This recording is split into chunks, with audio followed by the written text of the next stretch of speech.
You're terribly late, you know. Naughty.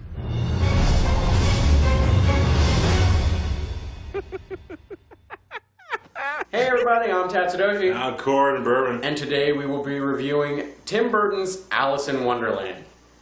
Now, from the previews and everything, I thought this movie was going to be amazing. Because I like Tim Burton, and I like Alice in Wonderland. So I thought it was going to be great. How about you? Well, I thought, I don't know, like everything with Tim Burton is always, you know, you have to either be a Tim Burton fan, or you're going to think, wow, this is really weird. But that's why Tim Burton has a lot of fans, because his movies are awkward and weird and everything, and dark. Every, you know, every word in the dictionary that, you know, includes weird. Right. So when we went to see it, we were all kind of, you know, is this going to be amazing, or is it just going to be a good Tim Burton film? Right, and he has, you know, of course he has great films and stuff, but he also has some films that are like, The only one that I really felt about too much was Corpse Bride, and I feel a lot of people, you know, I've seen some reviews on that, and I've seen some people talk about it, and a lot of people have the same opinion. It's like, it's a good movie, but as far as Tim Burton goes, it falls a little flat on its face. Right. This movie is very similar to that. Yes. Except for I liked it a lot less than The Corpse Bride. A lot less than The Corpse Bride. It was, I mean, I expected something different from, you know, Tim Burton's mind and stuff, but this was way out of the... This is pretty much what you expect it to be. Where in the original Alice in Wonderland story, she's just a little girl about, what, 7 or 8? No, I think she's like 13 or something. 13? No, or maybe she was a young girl. She was doing like pre-teens or very close. Very young. So it's kind of one of those, this is, you know, a long time later, Alice is older, so what does the story entail? Now, when I went in there looking at it, I thought it was going to be completely different as far as the story was concerned. I thought it was going to be maybe a reimagining of the Alice in Wonderland story where they mistake Alice for someone else, and this Alice is like her daughter or some sort of reincarnation of Alice, and then there's this big war going on and so on and so forth. But we'll get to the actual plot elements of it later. I don't want to spoil anything until later in the video. But all in all, this was a very average Tim Burton movie, and if it wasn't really for Tim Burton's crazy quirkiness that came out in the movie, I'd say this was a bad movie. Yeah, I mean, it was, you know, there was some good elements to start off, nice, but then once you got to, of course, you know, the rabbit hole part, it just became like a totally different movie. Yeah. It was like, you know, let's see. I want to say with this, you know what it kind of reminded me of? Go for it. It reminded me of Return to Oz. Return to Oz. I can relate to that, but for me it really felt a lot more like one of the Lord of the Rings films. It was that too, but you know, it's like, the thing is like, you know, the Wizard of Oz. It was really happy and joyful, just like, you know, in Disney's when they first did it and animated Alice in Wonderland. It was, you know, it was a kids movie. It was colorful and, you know, weird too, weird too, but it was, you know, nice and playful. But then it's like we revisit that land, but yet it's dark. Right. I mean, it's just dark, and a lot of things you go, oh my god, what the heck happened to this place? See, I have no problem with the dark aspects of this movie at all, for the simple fact that I liked American McGee's Alice, but boy, holy crap, did they rip off that game. They planned on making an American McGee's movie, and it was going to star the girl who played Buffy the Vampire Slayer, and I thought that was going to be a great idea. I mean, it's like, you get Buffy, who's an action film kind of person, and you get the game, which is a very action-y, dark game. You dye her hair black. Perfect, perfect. It's going to be a, you know, an action film with fantasy elements. Perfect. But this took about half of that and half of the original Alice, and it fucked it up. Right. It didn't know which one to stick with. Did we go with the dark, you know, resistance kind of thing, or do we go back to the original, you know? It does. It really does hop back and forth way too much. It's like, you remember this stuff from that thing? Oh wait, we're gonna go back to this story. Hey, remember this and that? No. We're gonna do this instead. It was, yeah. It didn't know which one to take form of. See, the really disappointing thing for me is before she goes into the rabbit hole and after she gets out of the rabbit hole, you're in England, and I thought those parts were better acted and more interesting than most of the shit that happened in Wonderland, which is like saying Pride and Prejudice is a better film than the original Alice in Wonderland, and that's not something I am willing to swallow. But that's not what that's supposed to be. This the kind of part. This is boring. Yay! Until you go to Wonderland, but it's like, all right, this is a kind of interesting sort of story. And then once we go, I'm like, all right, we're about to go into the rabbit hole. Yes, rabbit hole. Cool stuff's about to happen. But then it's like, all right, this is all right. And then it's jumped in, and then like we have characters, jump out. Now that's not to say that the CG or anything is bad in this movie. In fact, a lot of the CG is just well done. The actors work with the CG characters extremely well. Johnny Depp does a great deal of acting with characters that are only CG, and with all of his experience, he does an amazing job of back and forth with these creatures that just do not exist. A lot of the other lines delivered by people are some kind of half-hearted and stuff towards the creatures, but Johnny Depp really likes believing in these little things, so he gives you a good, realism to it. It's like, this is a very real place for, his character. But everybody else is kind of boring. And I was going to say, we're going to go more Johnny Depp's bad thing. No. Something good, something bad. No, Johnny, I was going to say there's something bad that Johnny Depp, besides the obvious thing. But it was when he did those random accents. Yeah, see, I did not. I don't even know what it was sometimes. Sometimes it was kind of Russian, sometimes it was Scottish and Irish. I was like... It's like, first, you hear him talking normal a little bit, and then he switched it up a bit, and then he started talking like this. I'm like, you really do feel like you're on drugs when you watch this movie. I can get that you're the Mad Hatter, but that switching accents. What is he, multi-ethnic Hatter now? It's like, I know we're trying to be, we're not trying to be racist here, Disney, but I mean, you kind of blew that out of the water with Princess and the Frog. Do we really need to hit all the other races with one character? Right. You really felt that throughout this movie, at least through the Wonderland parts, Tim Burton was fighting with Disney to, keep his sense of darkness in this film. It felt like that tug of war throughout the entire thing. Disney's like, we want the original.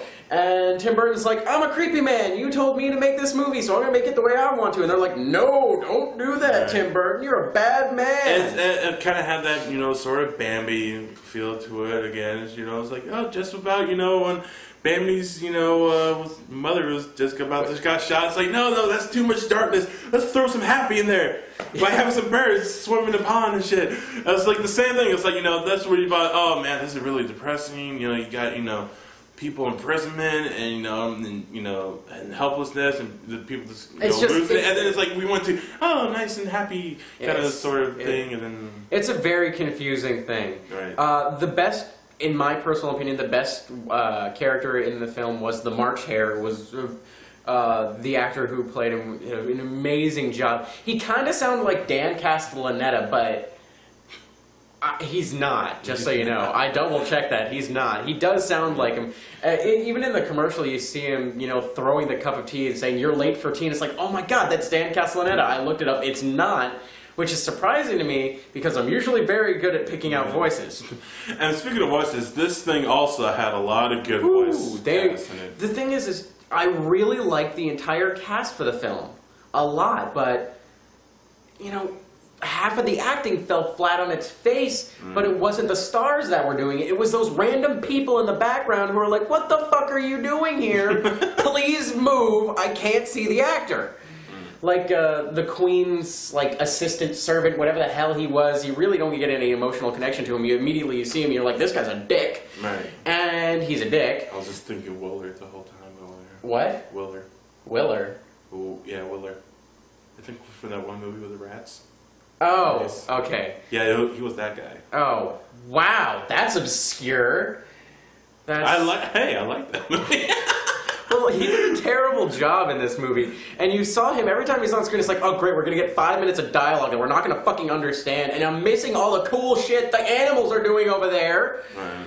And it's very disappointing in a whole, and it's not what you expect. It focuses on it focuses on the things sometimes that didn't need to be focused on. Very much Lord of the Ringsy. Right, and then once we get to the things that we're supposed to have focus on, it's only for like a minute. Right? Most.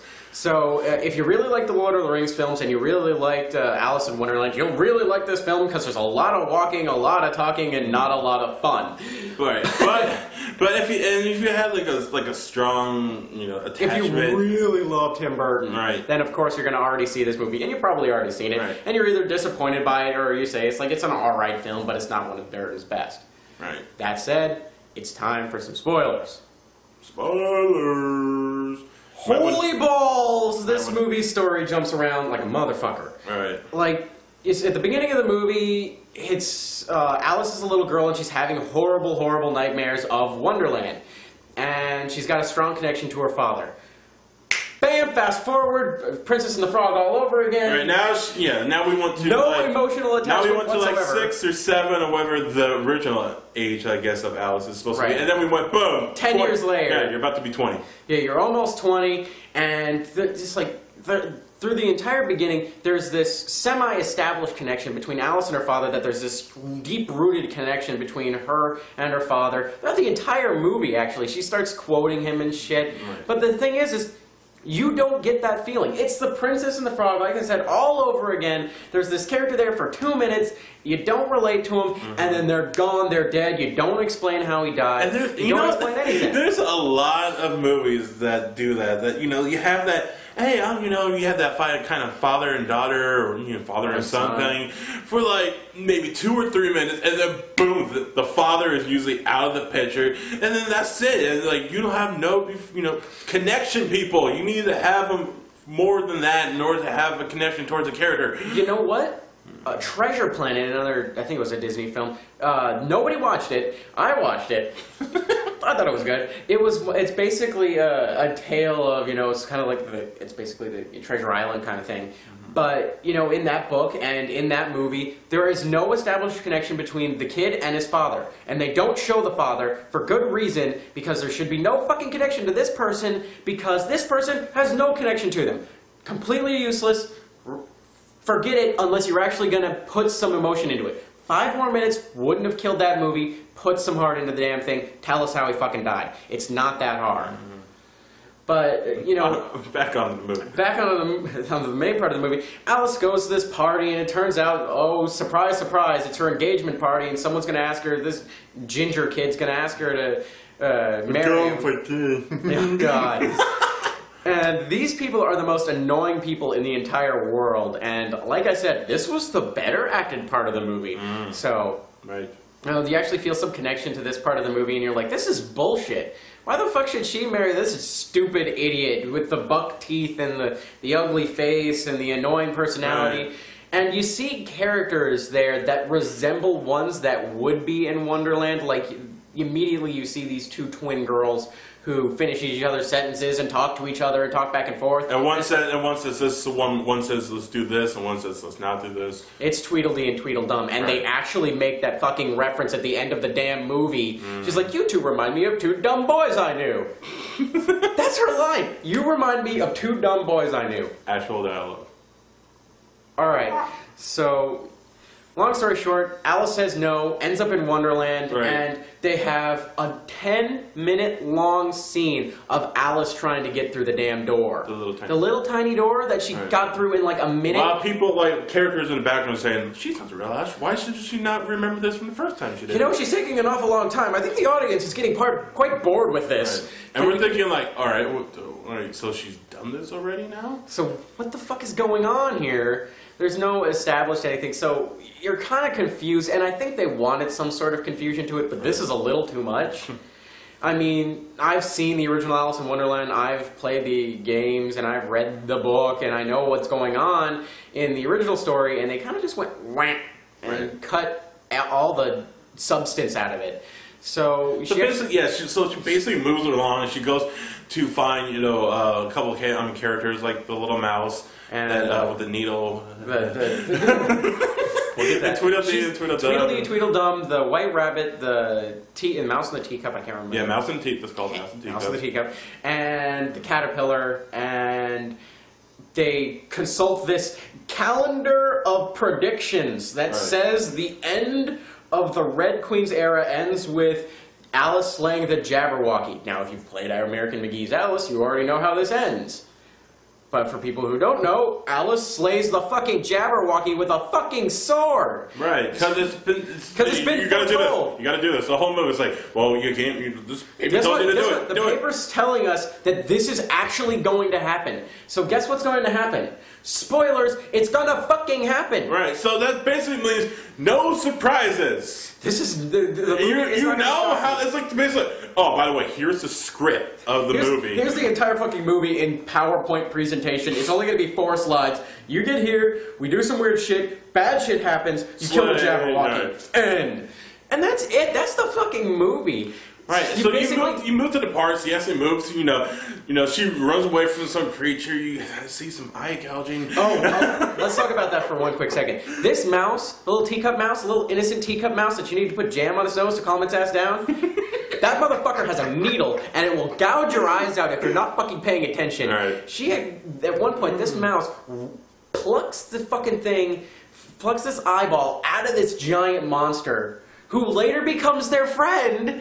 She plucks the eyeball out and has the eyeball in a satchel next to her. Like a trophy! The entire movie. Until like an hour and 45 minutes in, this mouse finally gives the damn eyeball back, and Alice gives it back to the fucking monster, and they're like, oh, you're best friend now. Yeah. But basically the Red Queen's all pissed off, and it's like, you know what? Everyone should love me, so she's forcing everyone to love her, and etc., etc. Right. And she's already taken over everything. Of course, she's got control of everything, and there's the Resistance. Which is basically the Tea Party, the Mad Hatter and yeah, it's basically the White Queen, her army of maybe 30 chess pieces. The Mad Hatter, the March Hare, the Teacup Mouse, the fucking Caterpillar, Tweedledee and Tweedledum, and what the fuck? The big monster that they befriend at the end. And don't forget, damn cat. And the Cheshire Cat. And the Cheshire Cat. There. So 7 people, the White Queen, Alice, and 30 chess pieces versus an immense number of fucking cards. Even if it's a normal deck of cards, they still got more fucking cards. They have an army of cards. They have this knight dude, and they have a big giant, of course, Jabberwocky. We got the Jabberwocky, which is, if you don't know what a Jabberwocky is, it is a big fucking dragon, and the big fucking dragon is voiced by, if I'm not mistaken, Count Dooku from fucking Star Wars. Which, you know what? He did an awesome job. He did a great job. Applause for you, Jabberwocky, even though you died 5 minutes after you came on screen. Right. Now, you really go through the bare bones basics of this movie. There's nothing that's going to surprise you. You're going to go through. It's going to be, oh, hey, look, we made it to the tea party. They have a small tea party. The cards come in. The cards break all this shit up. They're searching for Alice. They're trying to kill Alice. Alice infiltrates the Red Queen's place, and she calls herself from Umbridge. And they fall for it. Of course. Because this is Underland. Right. That's my biggest fucking problem with this movie. You were so stupid, you called it Wonderland when you were first here. You called it Wonderland, like everybody else. Because it is actually Underland, because it's under the land. Yes, it's called Underland because we just made that up. Right, so, you go through the movie, and it's basically point to point, and you're like, oh, I wonder what's going to happen at the end of the... Oh, wait, they already... Keep fucking telling you that she's going to slay the goddamn Jabberwocky. Okay, she gets the sword that's the only thing that can kill the Jabberwocky. They have this climactic battle, and she kills the Jabberwocky. I think the only twist is there was no twist. You think, okay, well... They're not going to go exactly like as planned, right? Yeah. There's going to be some sort of twist. No, there isn't. No, it's going to go exactly the way that they told it. It's going to. M. Night Shyamalan was sitting next to me, and he's looking up at the screen, and he goes, "What a twist!" He's like, "I would never have thought of that." But there is one thing about this movie that nobody could have expected. Early on in the movie, the Mad Hatter starts talking about, how things used to be and how everybody used to dance. Right. And the dance of choice was the futterwackin'. Oh, I used to futterwackin' like no other. I'll tell you something. Corn can futterwackin'. He can futterwackin' like a mother futterwackin'. He's like, and he's like, and if things go back to normal, and the white queen is back in power. I will futter wagon. I'm like, okay, whatever. All right, whatever. We're just gonna put that. Okay. Futter wagons. Oh my God! And then when we have to end the end, and we're like, okay, it's like, oh, I'm gonna futter wagon now, and what? I can't understand. I still don't understand it. All right. I wish I. And this gave me that dog like. Yeah, not like quite. What the hell? So she kills the Jabberwocky, and there's some sexual tension between the Mad Hatter and fucking Alice throughout the entire movie. And she says, "Sorry, I gotta go back home, but you'll see me again." And he's like, "Yeah, I'm gonna be depressed. I'm gonna be sad now." The Mad Hatter was anything but mad in this movie. He was angry, he was happy, he was sad.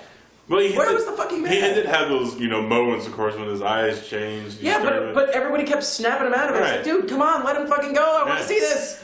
He did get a little crazy when he went maniacal. Okay, this is not mad, but like fucking insane. Right. So this one thing, just don't fight the Mad Hatter. Don't fight the Mad Hatter. He'll gouge your eyes. He will stab you with things. And I think there was at least 4 or 5 instances where the fucking mouse fucking. What's with Disney and eye gouging? I know, there was a lot of eye gouging in this movie. If you have an immense fear of someone plucking out your eyes or stabbing you in the eyeballs, don't see this movie because it will scare the fuck out of you. Because you think a little mouse is going to come in the middle of the night stab But anyway, she kills a Jabberwocky, she goes back home, and she says, "Can't marry you, you're an idiot, you're stupid, you remind me of dumb morons I used to know, let me do what I want to do, shut up, you're a crowd of morons, and fuck you." I don't know who you are, but fuck you. Right, and then, just unfortunately, she does a little, what do you call it? She basically says, "Hey you, old man, you were partners with my dad, I got an idea. Hey, this is what my dad's idea was. So instead of doing that, we're going to make it bigger." And that's the end of the movie. That's the fucking end of the movie. Right, and so she does what she's doing. She's on the boat, and she sees the caterpillar turns into a butterfly, just like by the way. And that's it. That's the end of the fucking movie. Yeah. No surprises, nothing happens, and it's very boring, bland, and... So anything that you think you should have an attachment to, there isn't, because they just go... Yeah. And the thing is they should have called it Alice in Wonderland 2, because it is a fucking direct sequel to Disney's fucking animated film. Right. And if you really want to be perfectly correct, it's Alice in Underland 2, because the fucking people kept saying Underland the entire damn time. And if you really want to give credit where credit is due, it is American McGee's Alice in Underland 2. That is the name of this fucking film. And it is a long film title, so we're just calling it crap. Right. It's not good. If you want to see it, you've already seen it. If you're a really big fan of Tim Burton, you've already fucking seen it. So, if you didn't like it, if you were thinking about going to see it, you may want to hold off. It's not that great. Right. And if you missed it in the theaters, just wait for the DVD release. You will be very happy you didn't pay matinee fucking price for this. Oh yeah, whatever you do not pay full price. Whatever you do, don't pay $12 fucking to see this movie, and don't see it in 3D.